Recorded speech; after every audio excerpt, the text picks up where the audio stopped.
L'air conditionné du 40e étage de TechVision Corp, sur l'Avenida Faria Lima à São Paulo, maintenait une température parfaite, presque clinique, un contraste glacial avec la tension qui flottait dans l'air à 3h30 du matin. À travers les immenses murs de verre, la ville S étalait comme une tapisserie de lumières indifférentes au drame silencieux qui se déroulait dans ce siège social exécutif. Un temple minimaliste de marbre poli et de technologie de pointe qui criait l'ostentation. L'occasion était critique. Il ne restait que quelques heures avant une présentation vitale aux investisseurs en capital risque. Des cadres épuisés, en costume de créateurs froissés, entouraient la table en verre, consommant des pizzas froides et de la caféine, tandis qu'une silhouette se déplaçait parmi eux avec l'efficacité d'un fantôme, qui fait son travail sans attendre d'eux être vu ni reconnu. Cette silhouette silencieuse était Rosa Martins Silva, 52 ans, chef de équipe de nettoyage de nuit. Elle portait l'uniforme bleu marine sans marque, ses cheveux gris attachés en queue de cheval pratique, son visage, sillonné par les dures rides d'une vie de travail manuel, reflétait la fatigue de celle qui avait déjà passé 3 heures dans les transports publics juste pour arriver à son poste. Ses mouvements étaient mécaniques, tandis qu'elle vidait la poubelle de la salle de réunion principale. Mais ses yeux, entraînés pendant des décennies à l'observation dans l'invisibilité, se posèrent par habitude inconsciente sur la présentation projetée au mur. Dans ces brèves secondes, alors que son esprit enregistrait le déploiement complexe de graphiques et de chiffres, un motif incohérent lui sauta aux yeux, une dissonance mathématique qui, presque instantanément, déclencha l'alarme dans son esprit logique. Au centre de la table se tenait Augusto Ferreira Lima, 45 ans, PDG et cofondateur de TechVision, un titan des affaires dont le génie mathématique N était surpassé que par son arrogance monumentale. Avec les manches de sa chemise Hermès retroussée et une Rolex qui marquait l'heure de Tokyo, il était exultant. « Messieurs, c'est impeccable. Nous allons conclure cette affaire. Avec ces chiffres, nous dominerons le marché, sans aucune marge d'erreur. » Sa voix, puissante et saturée d'autosatisfaction, était la bande sonore de la panique silencieuse des cadres et la validation de son propre succès. À ce moment-là, pour Augusto, rien n'existait en dehors de son orbite intellectuelle, seulement des ressources humaines, précieuses ou jetables, qui servaient sa vision à 8 milliards de dollars. Rosa, terminant sa tâche, se dirigeait vers la sortie, prête à se taire comme elle l'avait toujours fait. Mais la gravité de l'erreur qu'elle venait de détecter, une faute de calcul qui gonflait les projections de l'entreprise d'une somme astronomique, l'arrêta net. Elle savait que cette erreur pourrait signifier la ruine, non seulement pour les investisseurs, mais pour les centaines d'employés qui dépendaient de TechVision. Juste au moment où elle hésitait, Augusto lança en l'air une remarque à voix haute, sans remarquer la présence de Rosa, mais qui semblait lui être adressée à tous les invisibles. Vous savez ce qui m'agace? La médiocrité. Les gens sans capacité intellectuelle qui n'ont pas le droit d'avoir une opinion sur une complexité qu'ils ne comprennent pas. Le monde serait meilleur si chacun restait à sa place. Ces mots, chargés de pur dédain, blessèrent Rosa plus profondément que les journées de 10 heures. Était l'humiliation subtile, mais constante, que sa valeur en tant qu'être humain soit réduite à sa fonction. Elle s'arrêta et, contre tous ses instincts de survie et ses années d'apprentissage de l'invisibilité, elle fit demi-tour. La main tenant toujours le sac poubelle, sa voix résonna faiblement dans le silence de la pièce. « Pardon, monsieur. » La surprise sur le visage d'Augusto fut sincère. Il n'avait jamais réalisé que l'uniforme bleu foncé venait avec une voix. « Quoi ?» demanda-t-il d'un ton qui indiquait clairement la limite de sa patience. Rosa déglutit et, avec un tremblement dans la voix qu'elle tenta de masquer, elle osa dire « Monsieur, veuillez m'excuser d'interrompre, mais je crois qu'il y a une erreur dans votre présentation. » Un cadre laissa échapper un petit rire nerveux qui s'étouffa dans le silence, tandis qu'Augusto se tournait complètement pour faire face à Rosa, ses yeux marrons, habituellement analytiques, maintenant emplis d'un sarcasme cruellement amusé. Une erreur? Vous croyez qu'il y a une erreur? Vous avez nettoyé la vitre de cet écran et vous avez vu une erreur. Son ton était du poison pur. Les autres cadres se regardèrent, mal à l'aise, mais personne n'intervint pour protéger la femme. L'humiliation était publique et palpable, et Rosa sentit une chaleur monter à ses joues. Elle était sur le point de s'excuser, de reculer, quand Augusto, savourant l'instant de pouvoir, décida d'aller plus loin. « Vous savez quoi, madame ? Rosa, monsieur, madame Rosa, je vais vous faire une proposition. Trouvez l'erreur, et vous êtes millionnaire. Trouvez l'erreur, celle que votre génie a détectée, et je vous donne 1 million de réais. Tout de suite. Ce soir, la promesse monétaire N était qu'un outil pour rendre l'humiliation plus profonde. Puis, sans lui donner le temps de répondre, il continua avec son sourire de prédateur. Mais, si vous ne trouvez rien, parce qu'il n'y a évidemment rien, et que vous essayez juste d'attirer l'attention, vous démissionnerez, ici, devant tout le monde. Et vous admettrez que les gens comme vous n'ont pas la capacité de comprendre le travail intellectuel complexe. Acceptez-vous le défi ou retournez-vous nettoyer les toilettes, ce qui est votre place? Les larmes d'humiliation brillèrent dans les yeux de Rosa, mais à l'intérieur d'elle, quelque chose se brisa, cédant la place à une détermination d'acier qui s'était forgée pendant 52 ans de dignité piétinée et de talent caché. Elle pensa à son père, au cahier usé de problèmes mathématiques dans sa poche. Elle leva le menton, ferme, indifférente au rire étouffé d'Augusto. « J'accepte, monsieur, mais pas pour l'argent. J'accepte parce que quelqu'un doit vous apprendre que l'intelligence ne réside pas dans un poste, un diplôme ou un compte en banque. Si le prix à payer pour vous donner cette leçon est mon emploi, je le paie volontiers. » La salle, soudain, devint complètement silencieuse, retenant son souffle face à l'audace inattendue de la femme. Si l'audace de Rosa vous a ému, commentez. Croyez-vous que l'intelligence se cache vraiment dans les endroits les plus inattendus, ou l'arrogance cherche-t-elle toujours à la faire taire? J'aimerais beaucoup connaître votre opinion. Le silence qui suivit l'acceptation de Rosa N n'était pas de l'anticipation, mais de l'incrédulité et du jugement. Personne dans cette salle à 30 000 $ le mètre carré ne pouvait concevoir qu'une femme en uniforme de nettoyage puisse même comprendre l'ampleur du défi proposé par Augusto, et encore moins le surmonter. La vie de Rosa Martins Silva avait été une leçon constante d'humilité forcée. Née dans une famille pauvre de São Paulo, son éducation était arrêtée à 14 ans, lorsque la mort de son père, ce Joachim, l'avait forcé à travailler pour aider sa mère. Son père, un charpentier avec seulement 3 ans d'école, fut cependant le premier mentor de Rosa, un homme qui voyait la beauté dans les chiffres et enseignait à sa fille à résoudre des problèmes de géométrie avec des dessins dans la terre et à calculer des probabilités en utilisant des dominos. Ce cahier usé, rempli de problèmes mathématiques écrits à la main qu'elle portait sur elle, était tout ce qui lui restait de son véritable héritage. Rosa avait passé 30 ans à nettoyer, une profession qui la plaçait au plus bas de l'échelle hiérarchique. Son talent, cette capacité logico-mathématique qui pouvait traiter des schémas complexes avec une rapidité étonnante, était devenu un secret, un refuge mental. Pendant 8 ans chez TechVision, tandis que les cadres l'ignoraient, elle avait développé une mémoire eidétique pour les schémas numériques et visuels, absorbant involontairement les informations affichées sur les écrans et les documents.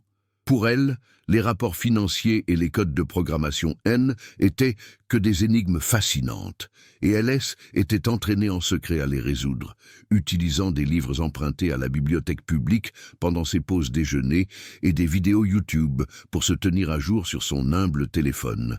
Augusto Ferreira Lima, d'autre part, était un produit de son propre génie et d'une arrogance alimentée par un succès fulgurant. Son quotient intellectuel de 157 N n'était pas un don, mais une jauge qu'il utilisait pour juger et, la plupart du temps, pour mépriser les autres. Il avait bâti son empire à partir de rien, mais en chemin, il avait perdu tout lien avec l'humanité, ne voyant les employés que comme des rouages dans sa gigantesque machine corporative. Sa motivation pour humilier Rosa était simple, le besoin pathologique de valider sa supériorité, qu'il croyait provenir de ses diplômes et de sa richesse, et non de son caractère. Augusto était l'archétype de l'homme qui s'est fait tout seul et qui, arrivé au sommet, se convainc que son succès justifie toute cruauté, surtout si c'est était un défi intellectuel qu'il était, selon lui, certain de gagner. Le visage d'Augusto reflétait maintenant un mélange de mépris et d'anticipation sadique. Il projeta à nouveau la présentation sur le mur, la brillance du marbre sous ses pieds, accentuant sa position de pouvoir. « Très bien, Madame Rosa, comme vous l'avez demandé. 87 diapositives de pur génie financier. Et vous avez 3 minutes pour trouver l'erreur qui va sauver l'entreprise. 3 minutes. Le temps qu'il faut pour balayer un couloir. » Le sarcasme était dense, et les autres cadres s'agitèrent, reconnaissant la cruauté, mais paralysés par la peur de défier leur patron. L'atmosphère se chargea de tension, chaque seconde s'étirant dans une éternité de jugements silencieux. Rosa, sentant le poids de tous les regards sur elle, s'approcha de elle, écran projeté. Ses mains tremblaient légèrement. À cet instant, son conflit intérieur rugit, la peur ancestrale de être vu, de échouer publiquement, de confirmer le préjugé d'Augusto. Les mots de son père résonnèrent dans son esprit, non comme une voix, mais comme une valeur fondamentale. « Rosa, les nombres ne mentent pas. S'il y a une erreur, regarde-la avec des yeux clairs, et elle te le dira. » Cette mémoire fut son encre. Elle ferma les yeux une seconde, respira profondément, canalisant l'humiliation dans un calme froid, et lorsqu'elle les rouvrit, la femme qui se tenait devant elle écran ne était plus l'humble nettoyeuse, mais l'analyste qui avait été caché pendant des décennies. Son regard parcourut les diapositives. Sa mémoire eidétique, ce don silencieux, reproduisit instantanément toute la présentation. En moins de 20 secondes, le schéma qu'elle avait vu auparavant se confirma et ses yeux se posèrent sur le chiffre qui brisait la logique. Diapositive 34, monsieur. Projection de revenus pour le 3e trimestre 2026, dit Rosa, sa voix ferme comme une note de musique parfaitement accordée. Vous projetez des revenus de 847 millions de dollars basés sur un taux de conversion de 12,5% sur 68 millions d'utilisateurs actifs. Mais dans le calcul utilisé pour générer ce total, un taux de 15,2% a été utilisé. Le visage d'Augusto se crispa, son sourire de supériorité s'évanouit. Il navigua rapidement vers la feuille de calcul source, tandis que les autres cadres, maintenant intrigués, se penchaient pour mieux voir. Le directeur financier, Marcos, prit son ordinateur portable et commença à vérifier l'information frénétiquement.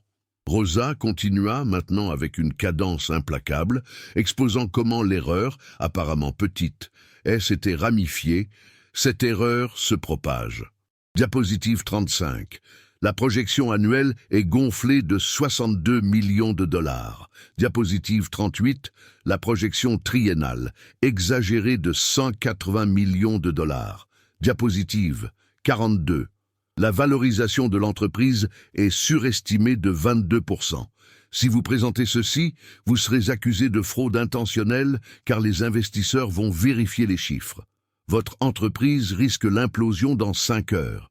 Le silence était maintenant sépulcral, non pas de jugement, mais d'étonnement stupéfait. La tension était passée de l'humiliation de Rosa à la catastrophe financière imminente pour TechVision.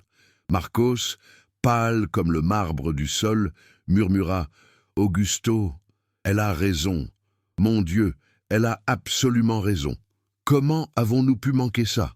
Le murmure du public passa du rire moqueur à un murmure de surprise, et les yeux de tous se posèrent sur Rosa avec une nouvelle intensité, dépouillée du mépris, remplacée par une fascination incrédule.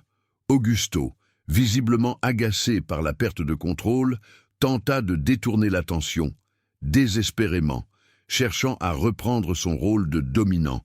C'est une simple erreur de saisie, un bug dans la conversion de fichiers. Ce n'est pas une catastrophe, c'est une négligence. Et vous, Madame Rosa, n'êtes pas qualifiée pour évaluer la stratégie globale. Mais sa voix était forcée, son désespoir était déjà évident. Rosa, cependant, ne broncha pas.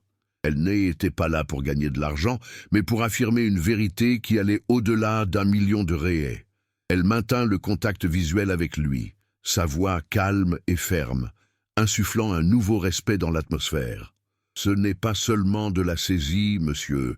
Il y a une autre erreur sur la diapositive 61. Le taux d'attrition des clients est calculé à 3,2%, alors que les données historiques montrent qu'il est de 5,7%.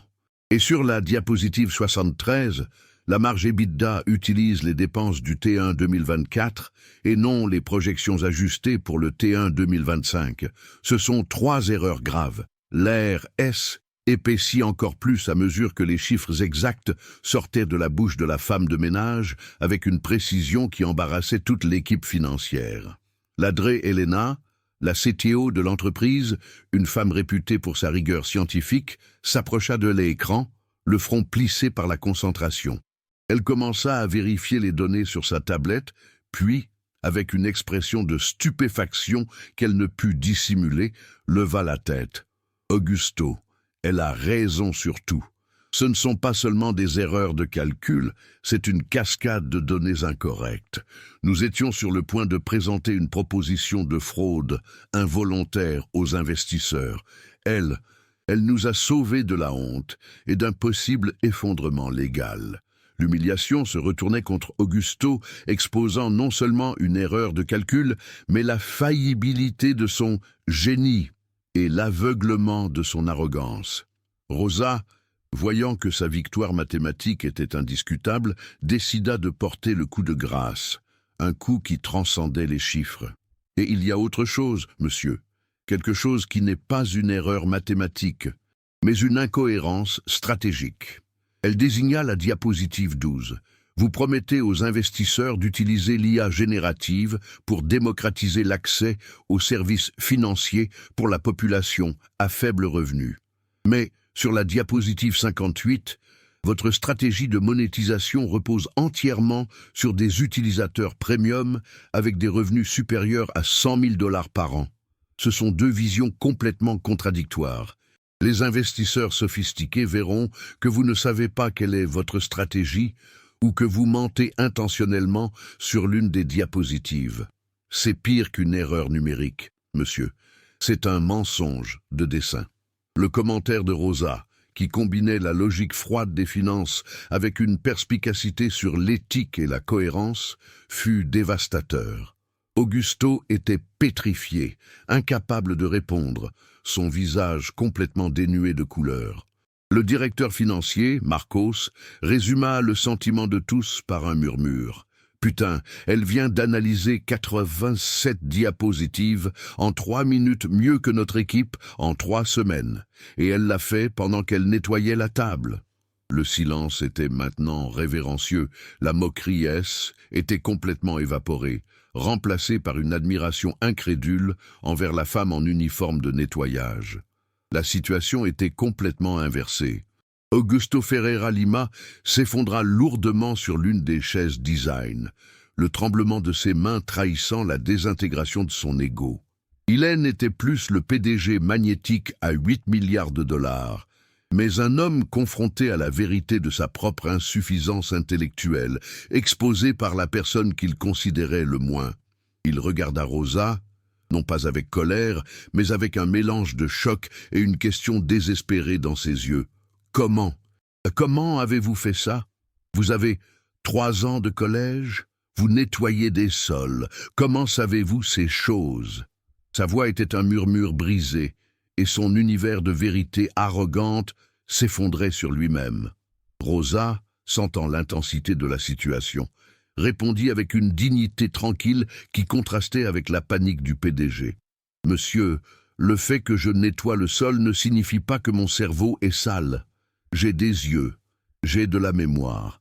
Et j'ai un esprit qui aime les schémas, les nombres et la logique. C était une déclaration simple mais puissante qui démantelait le préjugé de classe en une seule phrase. C était le moment décisif où elle, la sous-estimée, prenait le contrôle moral et émotionnel de la pièce, inversant complètement les rôles. Ce fut le directeur financier, Marcos, qui rompit le silence tendu avec une révélation qui consolida la victoire de Rosa.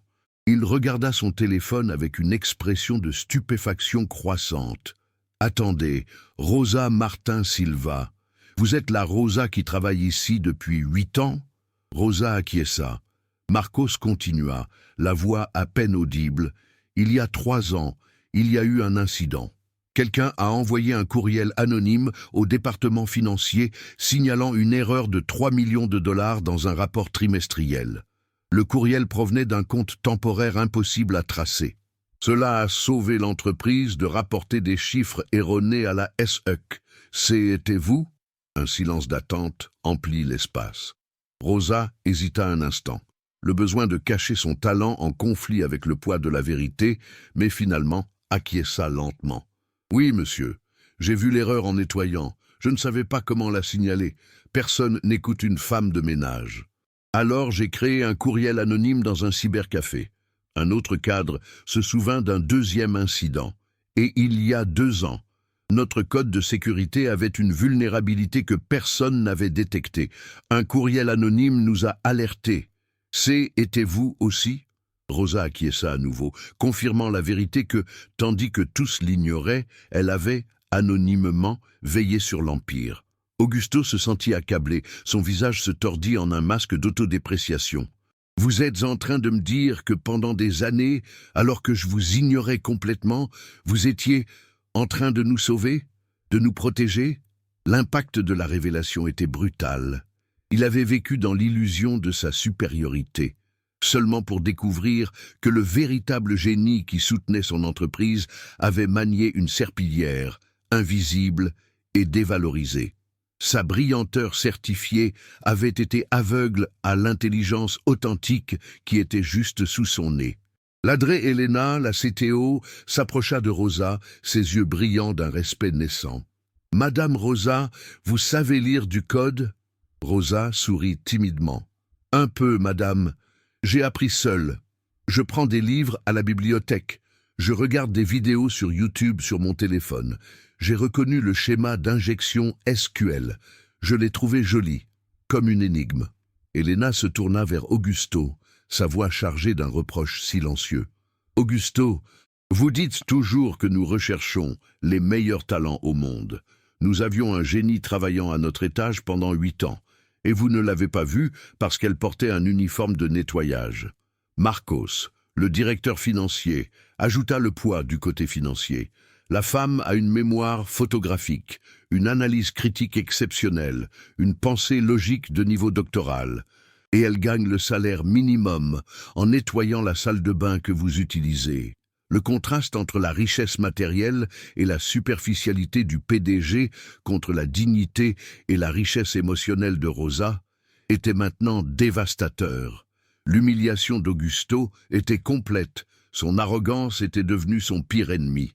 Augusto, qui avait rarement éprouvé une émotion autre que la confiance, sentit un torrent de honte et de douleur. Il s'approcha de Rosa et, à la stupéfaction de tous, s'agenouilla, sa posture de pouvoir totalement anéantie. « Je suis un monstre arrogant. Vous m'avez sauvé, vous avez sauvé mon entreprise, et je vous ai humilié, devant tout le monde. » Les larmes n'étaient pas de tristesse, mais de la honte la plus profonde et la plus publique. J'ai construit toute ma carrière en me croyant le plus intelligent. Et la personne la plus intelligente dans cette salle a été invisible pendant 8 ans. Qu'est-ce que cela dit de moi? Rosa, au sommet de sa victoire morale, au lieu de le piétiner, fit preuve d'une compassion inattendue, prouvant que son intelligence allait au-delà des chiffres. Avec douceur, elle lui dit « Monsieur Augusto, vous n'êtes pas un monstre. Vous êtes un humain qui a oublié de voir les autres humains. Cela arrive lorsque le succès vient trop vite, lorsque le pouvoir isole au lieu de connecter. Mais maintenant, vous voyez, Et c'est un début. C était une leçon d'humilité offerte avec grâce, non avec vengeance. À ce moment-là, Rosa, avec sa sagesse tranquille, non seulement exposa la superficialité de l'arrogant, mais affirma également sa propre valeur, celle qui avait été cachée par la peur et les préjugés.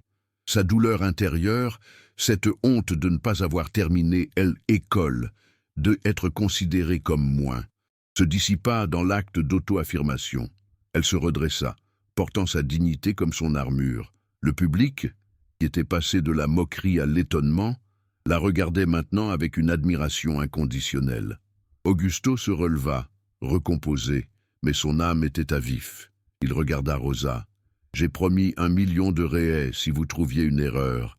Vous en avez trouvé 3 et avez sauvé 500 millions de dollars d'investissement. Je vais tenir ma promesse.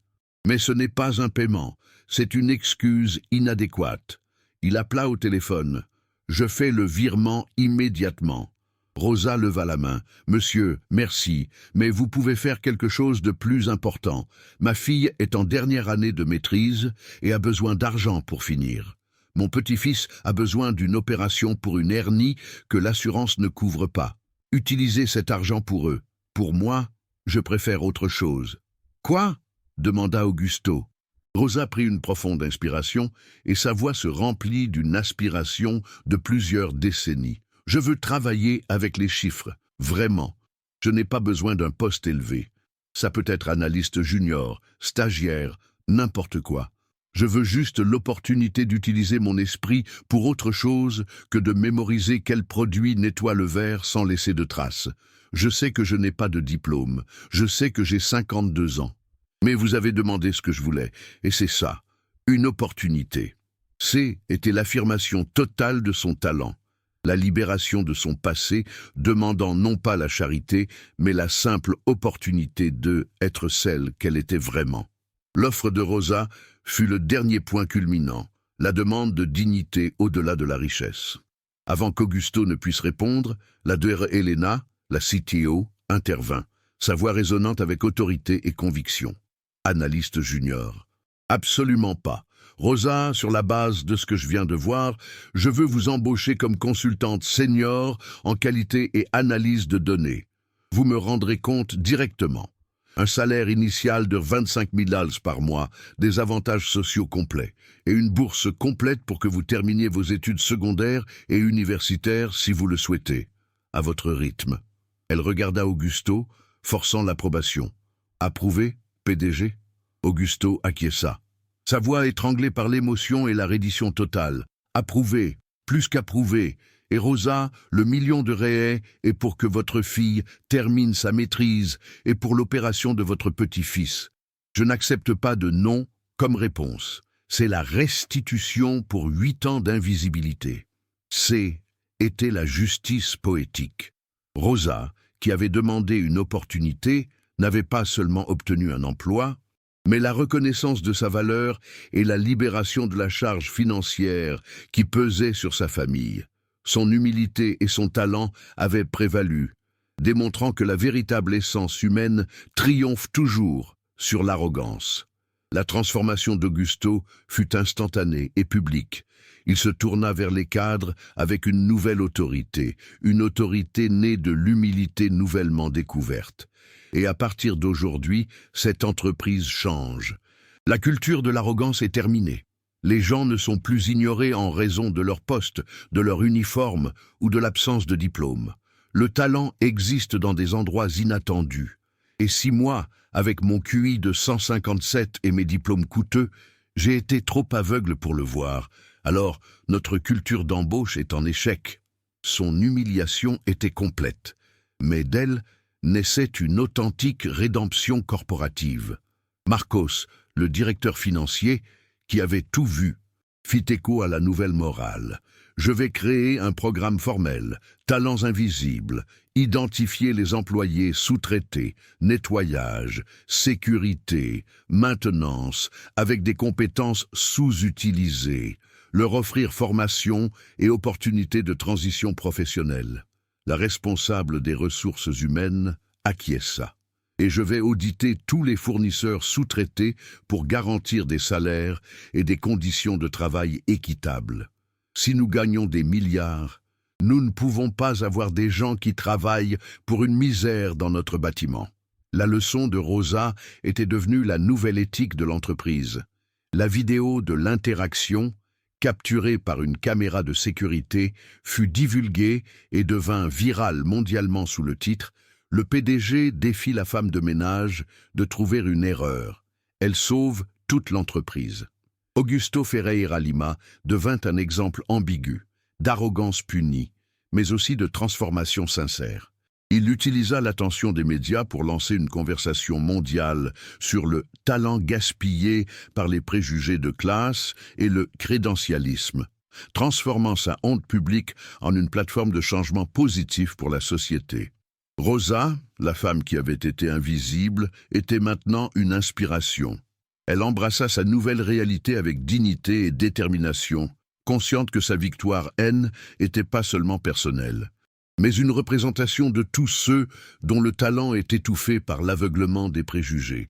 Son chemin, qui était auparavant rempli du brouillard de la fatigue et de la résignation, s'étendait maintenant clair et lumineux, validé par sa propre capacité. Un an plus tard, Rosa Martins Silva se trouvait dans une salle de réunion moderne, vêtue de vêtements de travail qu'elle avait elle-même choisis. Elle continuait à porter des chaussures orthopédiques, car le confort est aussi une forme de dignité. Ses cheveux, maintenant mieux soignés, conservaient leurs mèches grises, qu'elle appelait ses médailles de vie vécue. Elle dirigeait l'équipe d'audit de qualité de TechVision, et au cours de sa première année, elle avait identifié et corrigé 47 erreurs critiques dans divers départements. Elle s'était inscrite à un cours du soir pour terminer ses études secondaires et avait été invitée à donner une conférence à Stanford sur l'intelligence non conventionnelle en milieu d'entreprise. Sa fille avait obtenu son diplôme, son petit-fils était guéri et Rosa, bien qu'elle ait refusé de déménager de son quartier, acheta sa propre maison et créa un petit fonds de bourse pour que les femmes de plus de 40 ans puissent reprendre leurs études. Augusto Ferreira Lima, avec les cheveux plus gris et un air plus serein, mit en œuvre une politique radicale chez TechVision. 20% des nouvelles recrues seraient des talents non conventionnels, des personnes sans diplômes universitaires, mais avec des compétences démontrables par des tests pratiques. Dans une scène finale, Rosa donne une conférence aux nouveaux employés de TechVision, avec le cahier désintégré de son père à la main. Mon père, ce Joachim, m'a appris que la mathématique n'est pas un privilège des gens avec des titres, c'est un langage universel que tout esprit peut apprendre, dit-elle, sa voix pleine de conviction. J'ai trouvé ma voie et mon but quand j'ai refusé de laisser mon uniforme définir ma capacité. Les costumes ne pensent pas, les diplômes ne résolvent pas les problèmes, les cerveaux résolvent. Et les cerveaux existent sous les uniformes de nettoyage, sous les casques de construction. Le véritable échec n'est pas de ne pas avoir de diplôme, mais de ne pas voir la valeur chez l'autre. L'applaudissement ému l'enveloppe. Augusto, au premier rang, pleure des larmes de gratitude. Il a appris que la véritable intelligence réside dans la reconnaissance de l'humanité en chacun. L'histoire de Rosa nous apprend que la dignité et le talent trouvent toujours leur chemin, même sous l'uniforme. Selon vous, quelle est la leçon la plus importante qu'Augusto a apprise cette nuit-là? Commentez ci-dessous et rejoignez la conversation.